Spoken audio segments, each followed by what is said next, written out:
Well, hello there, YouTube, and welcome to another crazy foggy morning. It wasn't as cold as it's supposed to be. It's actually 2 degrees warmer today than yesterday. It's 30 degrees was the low this morning, but it's slow to gain. It's only 32 now.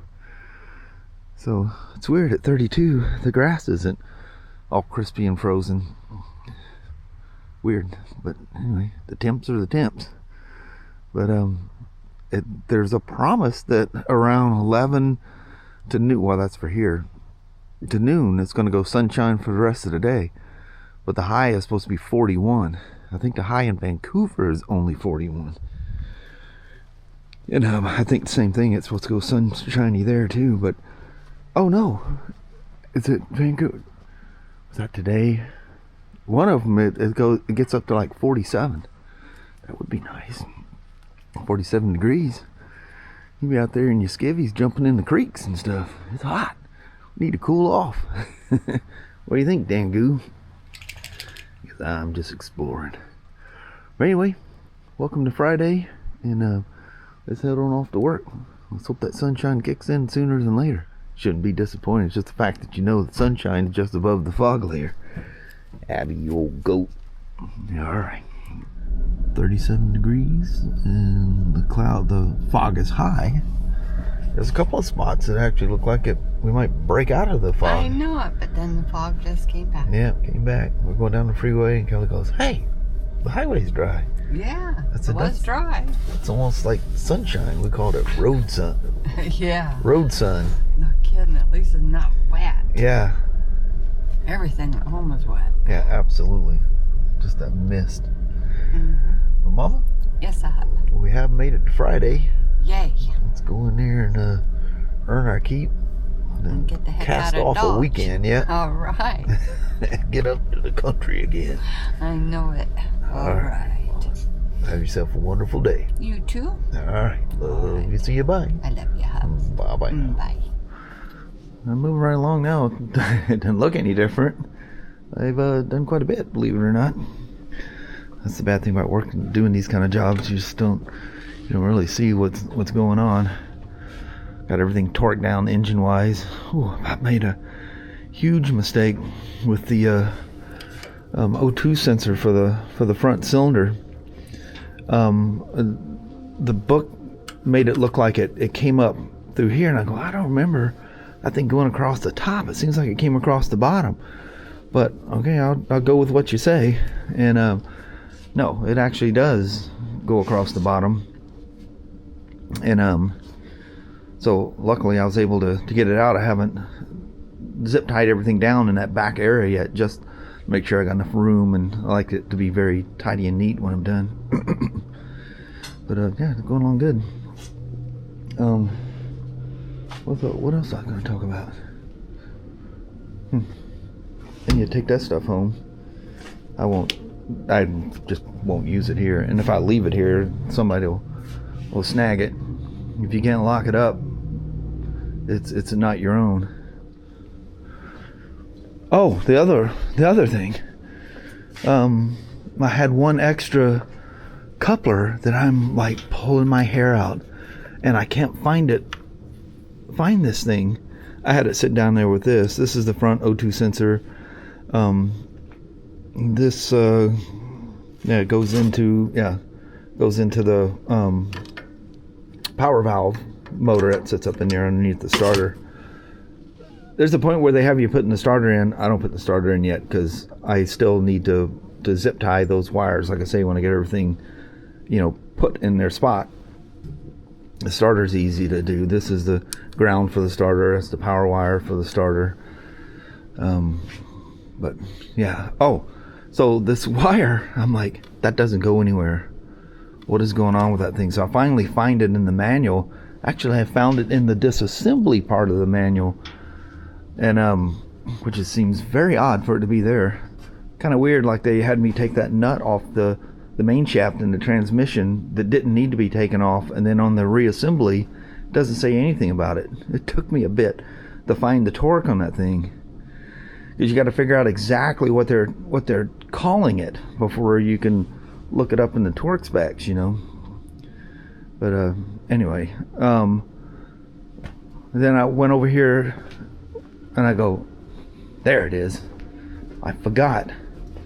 Starting in 20 or 22, I'm not sure which, you have a secondary O2 sensor. You got your O2 sensors that, you know, that has a lot to do with the tuning of the bike, but it's an emissions. There's an O2 sensor after the cat to measure the performance of the cat. And I don't think it does any tuning thing. It's just an emissions check type thing. Well, my CRV has that same secondary O2 sensor that measures the output of the from the catalytic converter. Well, as you guys know, I don't think it's much of a thing now because nobody will take them, but people are stealing catalytic converters out of cars left and right. Well, when my CRV was at that dealer where I bought it from, somebody went through and stole the cat. So the one from Honda is enormously expensive, and so everybody puts an aftermarket cat on it. I would probably do the same thing, but that aftermarket cat is what, if you guys see the engine light on my CRV that's always on, that's that secondary deal. I came across something somewhere where there's like a bung you can plug into it or something to trick it into thinking it's always there, because it'll go off almost every single day. Now, since I did the tune-up and stuff, it lasted, what is this, our third trip, fourth trip, whatever? Oh yeah, it's the 5th day of the work week. So anyway, it went off last night or night before or whatever, and I was punching it to get past a car it was kind of a crazy situation. But anyway, I got around it, and that's usually when it does it, when you hot rod it for a bit, and it's on the decel after do a run like that. You know, you go and then you let go, boom, and that boom, it comes on. Before it was coming on quite frequently. I just go in, I got the code, the scanner in the glove box there, and I just go in there and clear it. Takes just a couple seconds, but then it eventually comes back.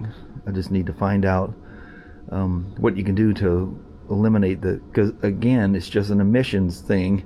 It's not the front cat or a O2 sensor is controlling the tune of the bike.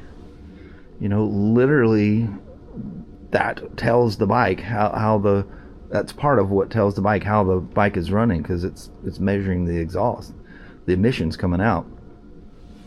The secondary thing is just a warning if something's way out of whack, and because that CRV, it's way out of whack, and it doesn't like that aftermarket inefficient catalytic converter. I don't know why you just couldn't eliminate that thing. It's way beyond going through any kind of DEQ or anything. We don't even have it in my part of Washington, so it doesn't matter anyway. Okay, so the other thing I wanted to tell you about, I went upstairs, just wanted to clear my head. Oh, to give you an idea, I'm like 61 of 120 steps in putting the motor back. And anyway, each page, that's pages. Each page usually has a couple, 3 processes, up to I think as many as 5 or 6 per page, and everything is step by step. You know, you got the tags, how to, torque specs, and all the different things, and all the information when you go through it. And I'm thinking, why is the thing taking so long? I look at 61 of 120, and like I say, each one's got several steps in it. I'm like, I seen that, and I just kind of had a hot flash, and I go, I need to walk away from this thing. So I went upstairs for a moment, see what Kelly's up to, and oh man, have you guys ever heard of a Cowboy Corgi dog? It's this little brindle colored, some customer came in, it's babysitting it for his friend, and she like, I don't know what it was with me, she just went crazy.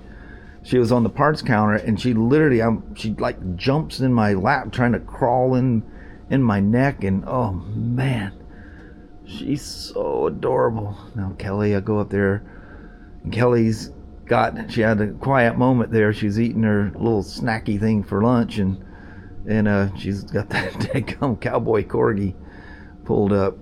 It's beautiful. It's like a kind of black, white, and tan. The colors on it kind of brindley looking. Oh, Kelly goes, I want one. I'm sure somebody wants a fortune for those dogs. But the guy said, this dude, that has it, says they're famous for being super sweet and friendly dogs. They don't get real big, although it's mixed with something, and they can occasionally be quite large. So they got to be bred carefully.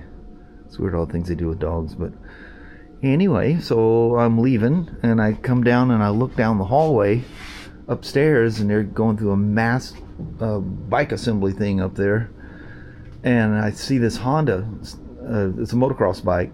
I walk up to it and I go, whoa, what is that?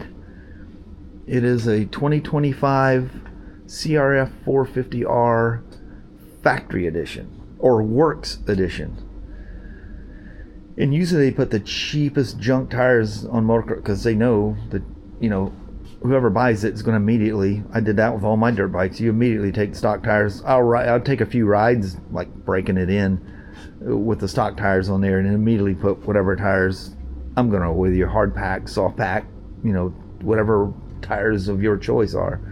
So they don't go and spend a lot of money on them. With this, oddly enough, the service director, he goes, check this out, Smoak. He goes, that's a factory works tire. And I go, what? He goes, yeah, this is what the factory boys run. So we sell tires at 10% over cost. We're like, that's our big competition, selling tires. And I've showed you before, just literally pallets of tires that we get in. It's crazy amount of tires that go through here.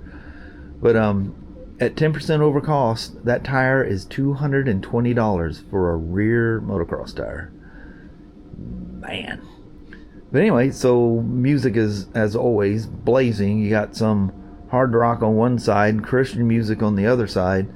So I can't use the audio, but all I had on me was my little iPhone 12 mini, and I walked around that 450 Works bike. It's still in the crate. They just pulled the box off of it. I guess it's crazy expensive. It's got all kinds of top end everything on it, Henson clutch and all kinds of cool stuff. So let's do that little walk around. I'll just voice over that thing right quick.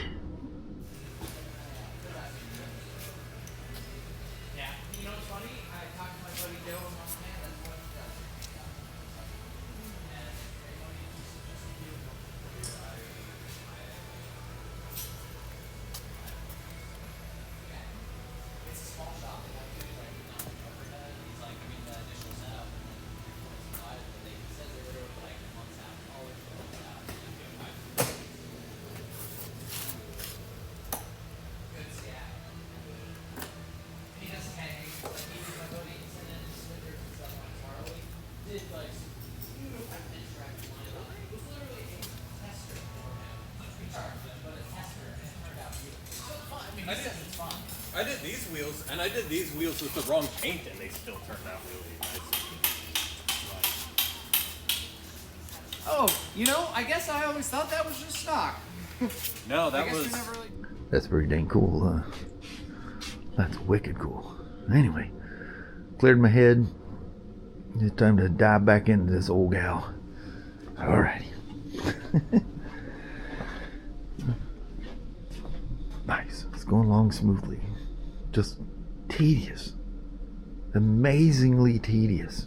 Oddly enough, if you guys were paying attention to that screen, the next step is to put the drive shaft in it.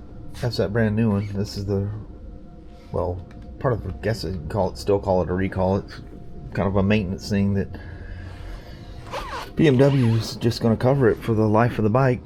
And it's life of the bike, not the life of the owner. As long as this thing exists, I don't know if there could be an end date at some point when it gets so old that they don't make the parts anymore, but who knows. But he's at the mileage that they put a new drive shaft in it.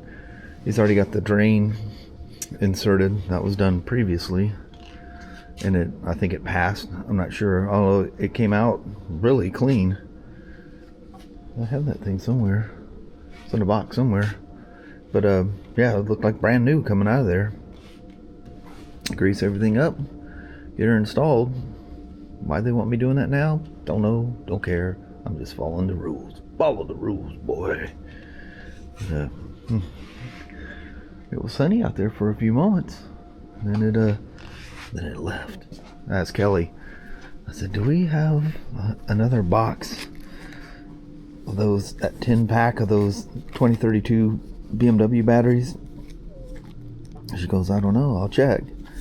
So that was it. That's the only batteries we have left, is what's in this box. So they ordered 2 more boxes.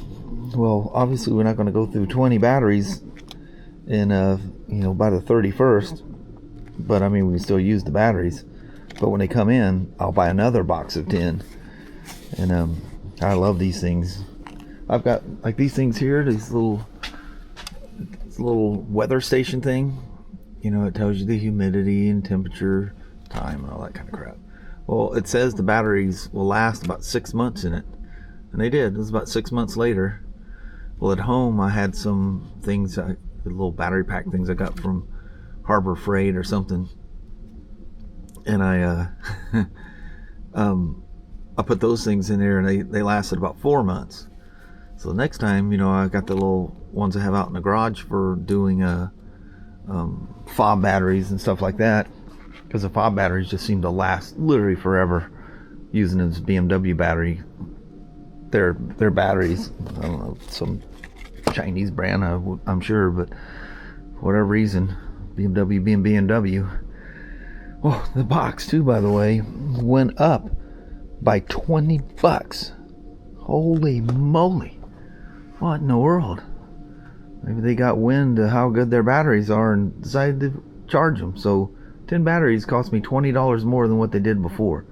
That's just absolutely not, well, it wasn't that much. It was about $16 more. But anyway, I'll get another box of those. Those will last quite a while. So if you guys, I think that part number, yeah, it comes in a quantity of 10. You can just go to your BMW dealer and just say you want 10 of that part number if this thing focus is good enough. It's my Action 5 Pro. Well, I've been using the action camera. I already told you that before, man. It's just so convenient, and this thing does well. I mean, in this low light, and I'm not even in super night mode. If I put it in that, it even brightens it up even better. So, especially in this this dark weather. Both of my pin lights. This is my little spare one that stays clipped on my backpack all the time. I don't use it because it's one of the ones. There's 2 different models in this. I forget the number of that color. This one and one other one, by default when you turn it on, it goes into bright mode, so you have to double tap the power button to put it in normal mode. And my blue one that I carry with me every day at work, that's a standard one where you click it on, it's in low mode. And before you start it, you double click it, and it'll go into a bright mode, which is really bright. But the battery doesn't last as long. I charge this thing, I mean, I use it absolutely every day at work without fail. And I charge it probably every 2 or 3 months. Probably 2 months when I think about it. Well, when I leave here, I turn the lights off from this side and I go through the back. Well, it's pitch black, and sometimes the sales guys will move a bike or something over there, or a parts guy moves a pallet or something. Yeah, you can end up on your head. So I just walk through with my light. Well, as soon as I started walking through there last night, because it was just black in here. I mean, it's like sunsets at like 3:30 with all that fog and stuff. And anyway, I'm going through there and I'm going, yeah, that light's barely making it. And anyway, so I forgot to charge it last night, so I put that on the charger, and I'll grab my backup. It sits on my backpack. Well, I don't even remember last time I charged it. It wouldn't even come on. So I got one of those Nebo little, Nebo These are actually, I think they're like $9 or something. And the way that's out, because I like the tighter light if you're getting in it. And this is that's the lowest mode there. So anyway, and this has the same thing. It's rechargeable. I forget how I think you slide something somewhere and it shows the port. I don't remember how you do it. But anyway, it's rechargeable as well. Always have to figure out how to do it each time. Here, hold on. Yeah, there it goes. You slide it down and it opens up. And I think this one's USB-C. Is that USB-C? No, it's regular micro USB. But look at the double O-rings on it to keep the water out. It's pretty impressive. And you screw it. It's backwards threads. And it seals up. Hit them with some dielectric grease or something like that every once in a while to keep them O-rings all nice and safe. But it's long and it doesn't fit in my pocket as well as the little short ones. But that's what I'll use until the other ones charge up. Then when those charge up, whichever one finishes first, I'll plug that one in and charge it up, and it stays in my box and it's always ready to go. Alright, so the drive shaft and all that rigmarole is in. That's always fun to put a shaft in one of these things. It's just fun to get them attached up front. Still need to zip tie that thing. I'm leaving it a little loose in case I got to move wires back there. That boot will kind of move and ride on the yoke. It just gives me room. Got the ECM back in, everything zip tied like BMW wants it. Got the stator wire plugged into the regulator rectifier. What else have I been doing? I don't know, I've been going. I just hitting one thing out right after another. Oh, this cover goes back on over that ride height sensor. You have to unbolt the ride height sensor because there's a zip tie that holds the stator wire running across there. Yeah, I've got to reattach that. But yeah, it's going along smoothly. Nice and smooth. Answering Spyder questions. Kelly, somebody went through and threw away all her non-current catalogs. Well, we constantly get used Spyders in. We need all those catalogs. And I've got a stack of them here. So she's always having to call and ask. And I keep, where's all your catalogs? She goes, I told you. Such and such name went through and threw them all away. So, I'm running out of years here. I've got like 15 through 24, but I don't have 21, 22, and 23. But I think those accessories are all interchangeable. But if there's color things, that becomes a problem. There's a guy looking at buying a 2018 F3T from us that I was telling you I talked to last week or earlier this week, and totally cool guy. He was going to kick the pegs back a notch, but he decided I'd really like the floorboards. Well, somebody, dear God, people that don't know how to deal with. Hold on, it's my little wifey. What do you want, woman? Hey. Now we're doing that right shift or linkage. Yes. And what he was going to do that instead. Okay. So what position would they do? A -1 position. It's in stock now, and he wants a -1. Yeah, I don't know the number, but I know it's a -1. Gotcha. All right. Thank you. I gotta find out who's paying for it.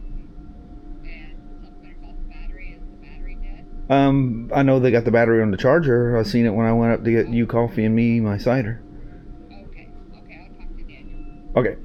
All right, thanks. All right. Bye. Bye. Oh, jeez, I never shut you off. I was about to say before the phone rang, somebody quoted him why they do this all the time. If you don't know what you're doing, just stay out of the Spyders. So somebody up there that doesn't know Spyders quoted him prices for passenger floorboards. Well, that's like, geez, I don't know, 1/4 of the price of the front floorboards? Because it's got brake pedal and all that stuff comes with it.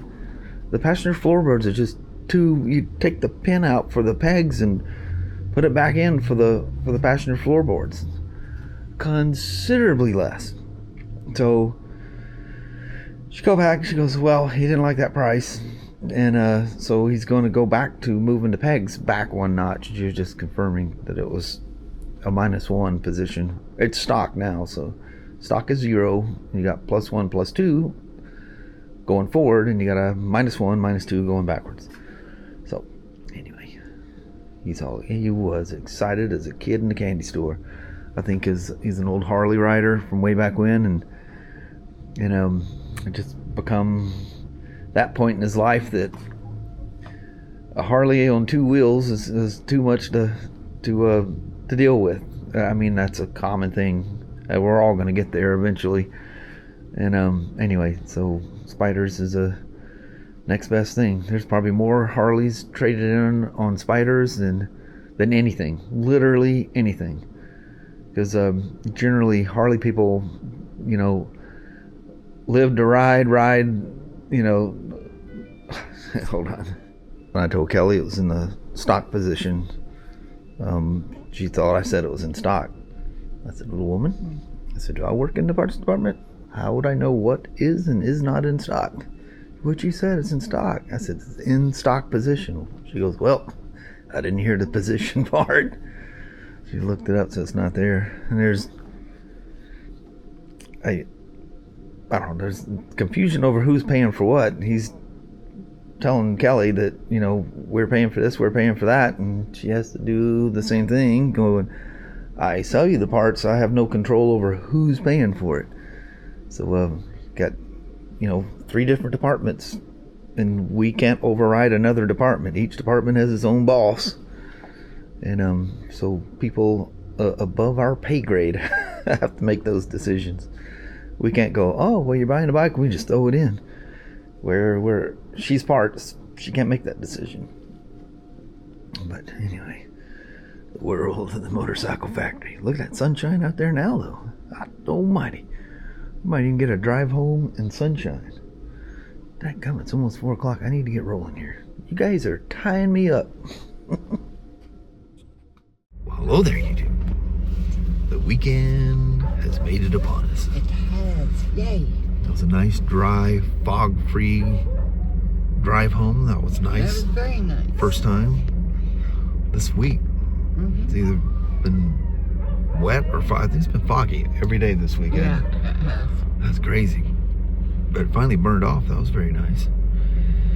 But anyway, we're looking forward to the weekend. Mm-hmm. Hopefully it won't fog up and get everything wet here.